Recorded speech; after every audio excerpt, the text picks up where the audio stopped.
CM ವಿರುದ್ಧ ಲೋಕಾಯುಕ್ತ ಪ್ರಕರಣಕ್ಕೆ ಸಂಬಂಧಪಟ್ಟಂತೆ ಈಗ ಮೈಸೂರಿನಲ್ಲಿ ಡಿ ನಟೇಶ್ ವಿಚಾರಣೆಗೆ ಹಾಜರಾಗಿದ್ದಾರೆ. ಡಿ ನಟೇಶ್ ಯಾರು ಅಂದರೆ ಹಿಂದೆ ಮೂಡಾದ ಆಯುಕ್ತರಾಗಿದ್ದಂಥ ಡಿ ನಟೇಶ್. ಈಗ ಸಿಎಂ ವಿರುದ್ಧ ಲೋಕಾಯುಕ್ತ ಪ್ರಕರಣ, ಮೂಡಾ ಪ್ರಕರಣ ತನಿಖೆ ನಡೀತಾ ಇದೆ. ಈ ತನಿಖೆಯ ಮುಂದುವರೆದ ಭಾಗವಾಗಿ ಮಾಜಿ ಆಯುಕ್ತ ಡಿ ನಟೇಶ್ ಅವರನ್ನ ಈಗ ವಿಚಾರಣೆ ಮಾಡಲಾಗ್ತಾ ಇದೆ. ವಿಚಾರಣೆಗೆ ನಟೇಶ್ ಹಾಜರಾಗಿದ್ದಾರೆ. ಮೂಡಾ ಹಿಂದಿನ ಆಯುಕ್ತರಾಗಿದ್ದಂಥ ಡಿ ನಟೇಶ್ ಈಗ ಅವರ ವಿಚಾರಣೆಯನ್ನು ಪೊಲೀಸರು ಮಾಡ್ತಾ ಇದ್ದಾರೆ. ಇಂದು ವಿಚಾರಣೆ ಹಾಜರಾಗೋದಕ್ಕೆ ನಟೇಶ್ ಅವರಿಗೆ ನೋಟಿಸನ್ನು ನೀಡಿದ್ರು.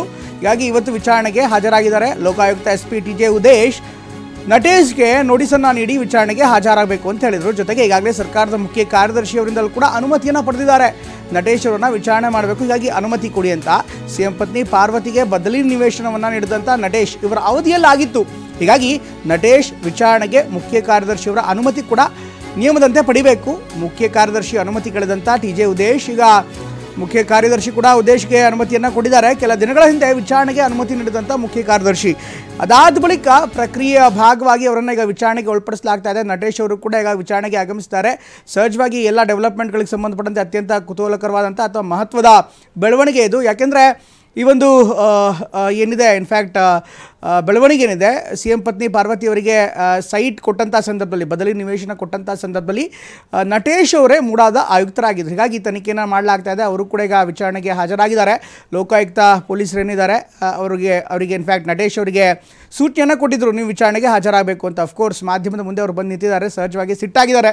ನೋಡ್ರೆ ಗೊತ್ತಾಗತ್ತೆ, ಅವ್ರ ಮುಖದಲ್ಲೇ ಎಲ್ಲವೂ ಕಾಣಿಸ್ತಾ ಇದೆ. ಇನ್ಫ್ಯಾಕ್ಟ್ ಈ ಬೆಳವಣಿಗೆ ಏನಿದೆಯಲ್ಲ, ಮೂಡಾದ ಬೆಳವಣಿಗೆ ಏನಿದೆ, ಮೂಡಾದ ತನಿಖೆ ತುಂಬ ಚುರುಕಾಗ್ತಾ ಇದೆ. ಲೋಕಾಯುಕ್ತ ಪೊಲೀಸರು ತನಿಖೆಯನ್ನು ಮಾಡ್ತಾ ಇದ್ದಾರೆ. ಹಿಂದೆ ಕೆಲ ದಿನಗಳ ಹಿಂದಷ್ಟೇ ಮುಖ್ಯಮಂತ್ರಿ ಸಿದ್ದರಾಮಯ್ಯನವರೇ ವಿಚಾರಣೆಗೆ ಹಾಜರಾಗಿದ್ದರು. ಈಗ ನಟೇಶ್ ಅವರು ಆಗಮಿಸಿದ್ದಾರೆ. ನಟೇಶ್ ಅವರಿಗೆ ಲೋಕಾಯುಕ್ತ ಪೊಲೀಸರು ಸೂಚನೆಯನ್ನು ಕೊಟ್ಟಿದ್ದರು, ನೋಟಿಸನ್ನು ಕೂಡ ಕೊಟ್ಟಿದ್ದರು, ನೀವು ವಿಚಾರಣೆಗೆ ಹಾಜರಾಗಬೇಕು ಅಂತ. ಹೀಗಾಗಿ ಅವರ ವಿಚಾರಣೆ ಈಗ ನಡೀತಾ ಇದೆ. ಮುಖ್ಯ ಕಾರ್ಯದರ್ಶಿಯವರಿಂದ ಸರ್ಕಾರದಿಂದ ಅನುಮತಿಯನ್ನು ಪಡೆಯಲಾಗಿದೆ. ಯಾವುದೇ ಸರ್ಕಾರಿ ಅಧಿಕಾರಿಯನ್ನು ತನಿಖೆಗೆ ಒಳಪಡಿಸುವಂಥ ಸಂದರ್ಭದಲ್ಲಿ ಸಹಜವಾಗಿ ಮುಖ್ಯ ಕಾರ್ಯದರ್ಶಿಯಿಂದ ಅನುಮತಿಯನ್ನು ತೆಗೆದುಕೊಳ್ಬೇಕಾಗತ್ತೆ. ಯಾಕೆಂದರೆ ಇದು ಸರ್ಕಾರದ ನಿಯಮದ ಭಾಗ. ಹೀಗಾಗಿ ಲೋಕಾಯುಕ್ತ SP ಉದೇಶ್ ಅವರು ಮುಖ್ಯ ಕಾರ್ಯದರ್ಶಿಯಿಂದ ಅನುಮತಿಯನ್ನು ಪಡೆದಿದ್ದಾರೆ. ನಟೇಶ್ ಅವರಿಗೆ ಸೂಚನೆ ಕೂಡ ಕೊಟ್ಟಿದ್ದರು, ತನಿಖೆಗೆ ಹಾಜರಾಗಬೇಕು ಅಂತ. ಈಗ ಹಾಜರಾಗಿದ್ದಾರೆ. ಕ್ಯಾಮ್ರಾ ಕಂಡ ತಕ್ಷಣ ಅವರು ಸಿಟ್ಟಾಗ್ತಾ ಇದ್ದಾರೆ, ದೃಶ್ಯದಲ್ಲೇ ಗೊತ್ತಾಗ್ತಾ ಇದೆ. ಹೀಗಾಗಿ ಎಲ್ಲ ಬೆಳವಣಿಗೆ ಈಗ ಮುಂದೇನಾಗುತ್ತೆ ಅನ್ನುವಂಥ ಸಹಜವಾದಂಥ ಕುತೂಹಲ ಇದೆ. ರೈಟ್, ಈ ಬಗ್ಗೆ ಇನ್ನಷ್ಟು ಹೆಚ್ಚಿನ ವಿವರವನ್ನು ಕೊಡ್ತಾರೆ ನಮ್ಮ ಪ್ರತಿನಿಧಿ ರಾಮ್ ಮೈಸೂರಿನಿಂದ ಲೈವಲ್ಲಿ ಜಾಯ್ನ್ ಆಗ್ತಾರೆ. ರಾಮ್, ಎಲ್ಲ ಬೆಳವಣಿಗೆಗಳನ್ನು ನೋಡ್ತಾ ಇದ್ದಾರೆ. ಅಫ್ಕೋರ್ಸ್ ಈಗಾಗಲೇ ಲೋಕಾಯುಕ್ತ ಪೊಲೀಸರು ಒಂದು ಕಡೆಗೆ ತನಿಖೆ ಮಾಡ್ತಾ ಇದ್ದಾರೆ. ಈ ತನಿಖೆಯ ಸತ್ಯಾಸತ್ಯತೆ ಜೊತೆಗೆ ಇದ್ರ ಸಂಬಂಧಪಟ್ಟಂತೆ ಈಗಾಗಲೇ ವಿಪಕ್ಷಗಳು ಆರೋಪ ಮಾಡ್ತಾ ಇರೋದು ಒಂದು ಕಡೆಗೆ. ಈಗ ನಟೇಶ್ ಅವರನ್ನು ವಿಚಾರಣೆ ಮಾಡಲಾಗ್ತಾ ಇದೆ. ಯಾಕೆಂದರೆ ಅವರ ಅವಧಿಯಲ್ಲೇ CM ಪತ್ನಿಯವರಿಗೆ ಬದಲಿ ನಿವೇಶನ ಹಂಚಿಕೆ ಆಗಿದ್ದು ಅಂತ. ಈ ಎಲ್ಲ ಆಯಾಮದಲ್ಲಿ ಸಹಜವಾಗಿ ತನಿಖೆ ಆಗುತ್ತೆ. ಅಟ್ ದ ಸೇಮ್ ಟೈಮ್ ಇವತ್ತು ನಟೇಶ್ ಅವರು ವಿಚಾರಣೆಗೆ ಹಾಜರಾಗ್ತಾ ಇದ್ದಂತಾನೆ, ಅಂದರೆ ಲೋಕಾಯುಕ್ತ ಪೊಲೀಸ್ಗೆ ಅಥವಾ ಕಚೇರಿಗೆ ಆಗಮಿಸ್ತಾ ಇದ್ದಂತಾನೆ ಕ್ಯಾಮ್ರಾ ಕಂಡ ತಕ್ಷಣ ಸಿಟ್ಟಾದಂಥ ದೃಶ್ಯಗಳು ಕೂಡ ನಮ್ಗೆ ಕಂಡು ಬರ್ತಾ ಇದೆ. ಏನಾಗ್ತಾ ಇದೆ, ಅಪ್ಡೇಟ್ಸ್ಗಳು ಏನು ಸಿಗ್ತಾ ಇದೆ ರಾಮ್? ಪ್ರಮೋದ್, ಖಂಡಿತವಾಗಿಯೂ ಮೈಸೂರು ನಗರಾಭಿವೃದ್ಧಿ ಪ್ರಾಧಿಕಾರದಲ್ಲಿ CM ಸಿದ್ದರಾಮಯ್ಯ ಅಕ್ರಮವಾಗಿ ಏನು ನಿವೇಶನ ಪಡೆದಿದ್ದಾರೆ ಅನ್ನೋ ಆರೋಪ ಇದೆ. ಅದರ ತನಿಖೆ ಚುರುಕುಗೊಂಡಿದೆ. ಒಂದು ಮಹತ್ವದ ಘಟ್ಟವನ್ನು ತಲುಪಿದೆ ಅಂತ ಹೇಳ್ಬೋದು. ಯಾಕಂದರೆ ಈ ಒಂದು ಪ್ರಕರಣ ಸಂಬಂಧಂತೆ ಲೋಕಾಯುಕ್ತ ತನಿಖೆಯನ್ನು ಚುರುಕುಗೊಳಿಸಿದ್ದಾರೆ. ಒಂದು ಕಡೆ ಇಡಿ ಸಹ ತನಿಖೆಯನ್ನು ಮಾಡ್ತಾ ಇದೆ. ಇವತ್ತು ಏನು ಮುಡಾದಲ್ಲಿ ಈ ಹಿಂದೆ ಕೆಲಸ ಮಾಡಿದಂತಹ ನಟೇಶ್ ಲೋಕಾಯುಕ್ತ ಕಚೇರಿಗೆ ಹಾಜರಾಗಿದ್ದಾರೆ.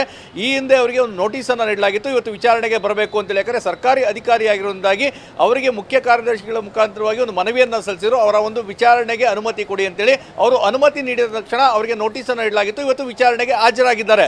ಇಲ್ಲಿ ಪ್ರಮುಖವಾಗಿ ಅವರು ಬಂದ ತಕ್ಷಣವೇ ಕ್ಯಾಮ್ರಾಗಳನ್ನು ಕಂಡು ಸಾಕಷ್ಟು ವಿಚಲಿತರಾದರು. ಆ ವಿಚಲಿತ ಭಾವವನ್ನು ಅವರು ಆಕ್ರೋಶದ ಮುಖಾಂತರವಾಗಿ ಹೊರ ಹಾಕಿದ್ರು. ಅಂದರೆ ಆ ತಂದಿದ್ದಂತಹ ಬ್ಯಾಗ್ ಅನ್ನು ತಾವು ದೃಶ್ಯಗಳಲ್ಲಿ ನೋಡ್ತಾ ಇರ್ಬೋದು, ಒಂದು ಚೇರ್ ಮೇಲೆ ಬಿಸಾಕಿ ಮಾಧ್ಯಮಗಳ ಕಡೆ ಗರಂ ಆಗುವಂಥ ಕೆಲಸವನ್ನು ಮಾಡಿದ್ರು. ಖಂಡಿತವಾಗಿಯೂ ಪ್ರಮೋದ್, ತಾವು ಹೇಳಿದಂತೆ ನಟೇಶ್ ವಿಚಾರಣೆ ಏನಿದು ಈ ಒಂದು ಪ್ರಕರಣದಲ್ಲಿ ಸಾಕಷ್ಟು ಮಹತ್ವವನ್ನು ಪಡ್ಕೊಳ್ತದೆ. ಯಾಕಂದರೆ ಜಮೀನನ್ನು ಕಳೆದುಕೊಂಡ ನಂತರ ಬದಲಿ ನಿವೇಶನವನ್ನು ಮಂಜೂರು ಮಾಡಿದಂಥದ್ದು ಮತ್ತು ಅವರು ಕೊಟ್ಟಂಥದ್ದು ಇದೇ ನಟೇಶ್ ಅವರು ಆಯುಕ್ತರಾಗಿದ್ದಂಥ ಸಂದರ್ಭದಲ್ಲಿ ವಿಪಕ್ಷಗಳು CM ಸಿದ್ದರಾಮಯ್ಯ ಅವ್ರನ್ನ ಎಷ್ಟು ರೀತಿಯಾಗಿ ಅವರು ಟೀಕೆ ಟಿಪ್ಪಣಿಗಳನ್ನ ಮಾಡಿದ್ರು, ಅದೇ ರೀತಿಯಾಗಿ ಮುಡಾ ಆಯುಕ್ತರಾಗಿದ್ದ ನಟೇಶ್ ವಿರುದ್ಧವೂ ಸಹ ಎಲ್ಲರೂ ಸಹ ಕಿಡಿಕಾರಿದ್ರು. ಅಂದರೆ ಈ ಒಂದು ಪ್ರಕರಣ ಆದ ನಂತರ ಅವರನ್ನು ಅಲ್ಲಿಂದ ವರ್ಗಾವಣೆಯನ್ನು ಮಾಡಲಾಗಿತ್ತು ಮತ್ತು ಯಾವುದೇ ಕ್ರಮವನ್ನು ಕೈಗೊಂಡಿರಲಿಲ್ಲ. ಇದು ಸಹ ಸಾಕಷ್ಟು ಚರ್ಚೆಗೆ ಕಾರಣವಾಗಿತ್ತು. ಈಗಾಗಲೇ ಇಡಿ ತನಿಖೆಯನ್ನ ನಟೇಶ್ ಅವರು ಎದುರಿಸಿದ್ದಾರೆ. ಬೆಂಗಳೂರಿನಲ್ಲಿ ಗಂಟೆಗಟ್ಟಲೆ ಇಡಿ ಬಳಿ ತಮ್ಮ ದಾಖಲೆಗಳು, ಮಾಹಿತಿಗಳನ್ನ ಎರಡೆರಡು ಬಾರಿ ನೀಡಿದ್ದಾರೆ. ಇದೀಗ ಲೋಕಾಯುಕ್ತಗೆ ಮೊದಲ ಬಾರಿಗೆ ಇಲ್ಲಿಗೆ ಬಂದಿದ್ದಾರೆ. ಅಂದರೆ ಸಾಕಷ್ಟು ಮಹತ್ವವನ್ನು ಪಡ್ಕೊಂಡಿರೋದ್ರಾಗೆ ಇವತ್ತಿನ ವಿಚಾರಣೆ ನಂತರ ಯಾವ ಮಹತ್ವದ ದಾಖಲೆಗಳು ಮತ್ತು ವಿಚಾರಗಳು ಸಿಗ್ತವೆ ಅನ್ನೋದು ಕಾದು ನೋಡಬೇಕಾಗಿದೆ. ಆದರೆ CM ಸಿದ್ದರಾಮಯ್ಯ ಪ್ರಕರಣ ಒಂದು ರೀತಿಯಾದಂಥ ಮಹತ್ವದ ಘಟ್ಟದಲ್ಲಿ ತಲುಪಿರುವಂತೂ ಖಂಡಿತ. ಪ್ರಮೋದ್, ಥ್ಯಾಂಕ್ ಯು ರಾಮ್, ಎಲ್ಲ ಮಾಹಿತಿಯಾಗಿ.